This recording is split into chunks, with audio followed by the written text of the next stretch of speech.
Мен егер закон қуаты қолымда бар кісі болсам, адам мінезін түзеп болмайды деген кісінің тілін кесер едім, деген екен абай. Адамның табиғатында туа бітті мінезі болады. Ол өзгереді, һәм өзгермейді. Бұл түйінді қалай түсінуге болады? Бір биеден ала да туады, құла да туады демекші. Бір әке-шешеден дүниеге келген балалардың әр қайсысы бір-бір әлем, өзінше мінезге ие. Біреуі қайсар, екіншісі жұмсақ, үшіншісі жомарт, төртіншісі көшбасшы дегендей.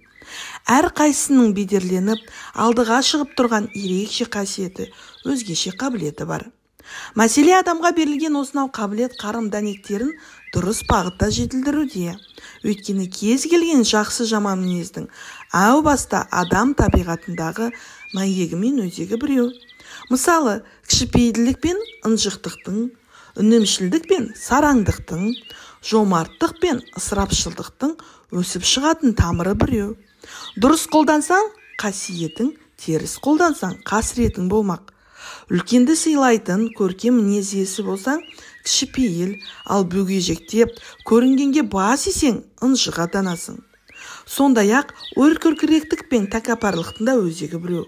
Оны жақсылыққа жұмсасаң, Хаттаптың Омарындай мінезі өр, әділетті халифа боласың. Ал теріс жаққа қолдансаң, перғауындай жауыз боласың.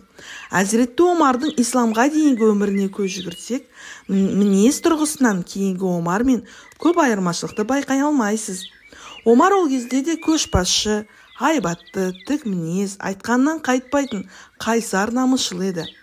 Осы мінезін дұрыс бағытта қолданбағандықтан көбіне қатыгездікке, әлімжеттікке бой алдыратын. Ал жүрегі иман шуағымен нұрланып, ислам қағидаларымен қуаттанғаннан кейінгі Омар әділетсіздікті көрсе найзағайдай жарқылдап, күндей күркірейтін өр мінез, айбынды, қарақылды қақ жаратын әділ де мейірбан халифаға айналды. Омардың туа бітті табиғи мінезі өзгерген жоқ, тек дұрыстыққа бет алды, кемелденіп жетілді. Парасатты, сабырлы да ұстамды, жомарт Әбу Бәкірдің де жібектей жұмсақ биязы Османның да мінезі өзгерген жоқ, тек жақсы жаққа кемелдене түсті.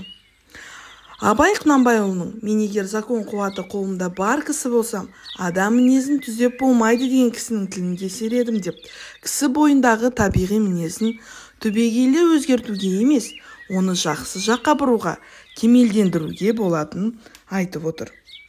Біздің тұла бойымыздағы асыл тас сияқты қымбат, қабілет, қарымдарымыз бар.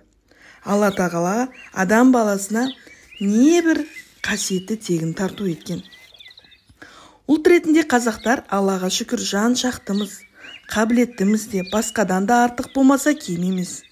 Қазақтың қолынан түк келмейді, қазақ еріншек дегенді доғарып, халыққа оятуымыз керек. Алаш көсемі Әлихан Бөкейхан кім шебер болса, жалықпай талмай ізденсе, бірігіп тізе қосып, әдіс қылса, ғұмыр бәйгесі соныкі. Қазақты тып-тыныш жатып, еріншек, еш нәрсе қылмайды деп ойламаңдар.